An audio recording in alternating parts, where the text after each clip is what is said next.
ఓహో రాములు, అది నువ్వా? అవును సారు. ఏమైంది రాములు? అవును, సిగ్నల్ లేదా ఏంటి?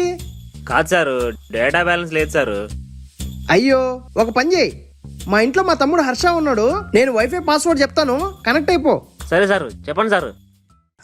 యూజర్ నేమ్ మంచితనం, పాస్వర్డ్ వాడుకో.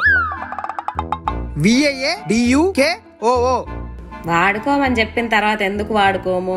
పాస్వర్డ్ రాములకు ఒక్కడికి చెప్తే సరిపోతుందిగా, ఇలా ఓపెన్గా చెప్పాలా? ఇప్పుడు డేటా మొత్తం ఊదేమో.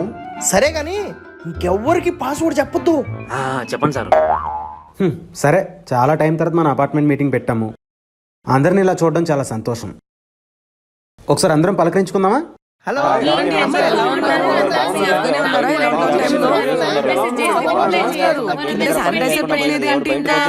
ఆపండి. ఇగో, ఎవరైతే మాట్లాడుతున్నారో వాళ్ళే మైక్ ఆన్ చేసి ఉంచండి, మిగతా వాళ్ళందరూ మ్యూట్ చేసి పెట్టుకోండి. ఓకేనా? ఓకే. గుడ్.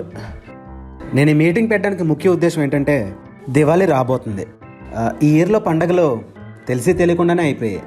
కాకపోతే ఈ దివాళీకి మనందరం మన ఇంట్లో వెలుగులు నింపుకోవడానికి, మనం అందరం ప్రాపర్గా కలవకుండానే అందరం కలిసేలా సెలబ్రేట్ చేసుకోవడానికే ఈ మీటింగ్ అన్నమాట. ఈ బిల్డింగ్ లో వెలుగులు నింపాలంటే ఫస్ట్ ప్రెసిడెంట్ గా మీరు ఉండకూడదండి. పోయినసారి దీపావళికి మీకు గుర్తుంది కదా, మీరు తెచ్చిన టపాకాయలాగే సెలబ్రేషన్లు కూడా తుస్సుమనింది. ఇగోండి, కనీసం నేను తెచ్చిన టపాకాయలైనా తుస్సుమన్నాయి, కానీ మీరు ప్రెసిడెంట్గా ఉన్నప్పుడు న్యూ ఇయర్ ఎలా జరిగిందో గుర్తుందా? ఎలా అయిందో అని అడగకండి, అసలు అవ్వనే లేదు. ఇది పాయింట్. అవ్వకపోగా పైగా మన ఫండ్స్ మనీ అంతా ఒక్కడిపోయింది. ఆ న్యూ ఇయర్ రోజు బకరా అయినప్పుడే అనుకున్నాను ఆ ఇయర్ అంతా అలానే ఉంటుందని. అనుకున్నట్టుగానే ఆ రోజు స్టార్ట్ అయిన దరిద్రం ఇంకా సాగుతూనే ఉంది. మీరందరూ ఎక్కువ మాట్లాడొద్దండి. ఇన్ని ఇయర్ నుంచి జోన్స్ గారు ప్రెసిడెంట్ గా ఉన్నారు, ఆయన ఎన్నో తప్పులు చేసినాడు. ఒక్క రోజు ప్రెసిడెంట్ గా ఉన్నందుకు నేను ఆ మాత్రం పొరపాటు చేయలేనా? అది సరేగానండి, ఏం రాస్తున్నారండి మీరు? అందరు కలిసి నన్ను టార్గెట్ చేస్తున్నారు కదా, అందుకే నా కంప్లైంట్ బుక్ లో నోట్ చేసుకుంటాను. Complaint book? పోయినసారి అపార్ట్మెంట్ మీటింగ్ దగ్గర నుంచి ఇప్పటిదాకా మీ అందరి మీద నేను రాసి పెట్టుకున్న కంప్లైంట్స్ ఇవి. ఎప్పుడెప్పుడు మళ్ళీ అపార్ట్మెంట్ మీటింగ్ పెడతారా, మళ్ళీ ఎప్పుడు నేను మీ అందరి కంప్లైంట్స్ చెప్పొచ్చా అని చెప్పి డేట్ టైం తో సహా నోట్ చేసుకొని పెట్టుకుంటా. ఏమనుకుంటా అన్నారో. సర్లేండి, ఇప్పుడు అవన్నీ ఎందుకులేండి. ఆ కంప్లైంట్ బుక్స్ కోసం మనం సపరేట్గా మీటింగ్ పెట్టుకున్నామండి. ఇప్పుడు ఈ పండగ వాతావరణం ఇలాగే ఉంచుదాం. ఓకే, ఇప్పుడే నోట్ చేసుకుంటున్నారండి. మీటింగ్ పెట్టినట్టు పెట్టి నన్ను మాట్లాడనీయకుండా చేస్తున్నారు కదా ప్రెసిడెంట్ గారు, అది నోట్ చేసుకుంటున్నాను. అమ్మో, ఇంకా ఇలాంటివి విని రాసుకుంటుందో. సరే సరే, ఇప్పుడు మనం దివాళీ ఎలా సెలబ్రేట్ చేసుకోవాలో చూద్దాం. ఏమైనా సజెషన్స్ ఉన్నాయా? అందరూ ఎలాగో కలిసి సెలబ్రేట్ చేసుకోలేం కాబట్టి, సోషల్ డిస్టెన్సింగ్ పాటించాలి కాబట్టి, నేను మా ఇంట్లో సింపుల్ గా పూజ చేసుకుంటాను. కానీ ఫ్యామిలీలో పండగలంటే కొంచెం హడావిడి ఉండాలి కదండి.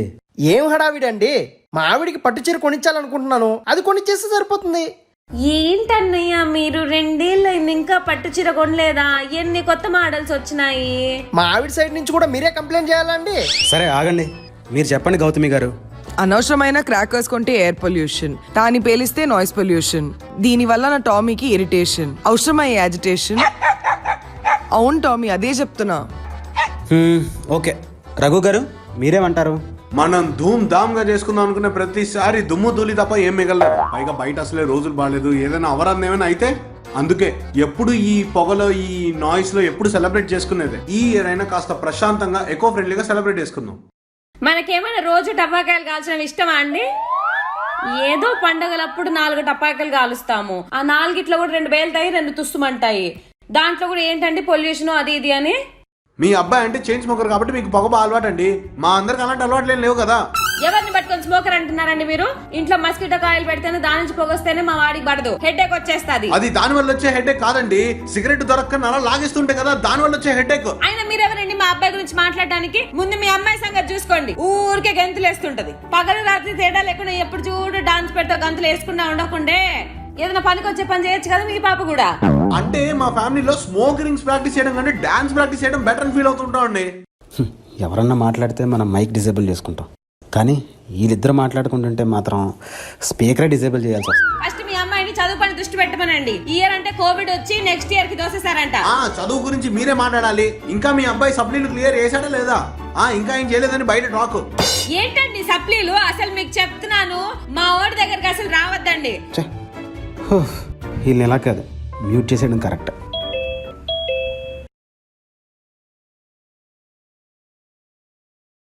ముందు స్టార్ట్ చేసింది మీరు. ఏదో మీరు సప్లీ చెప్పండి. ఫీజు మీరు అసలు మీకు మా కట్టుకుంటే ఫ్యామిలీ ఎడ్యుకేషన్ నాకు బ్యాక్గ్రౌండ్ అర్థం తెలుసా? కాదు.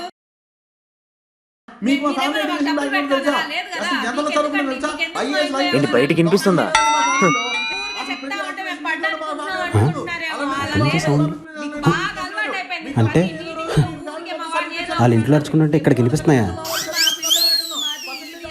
హే ఆపండి. అది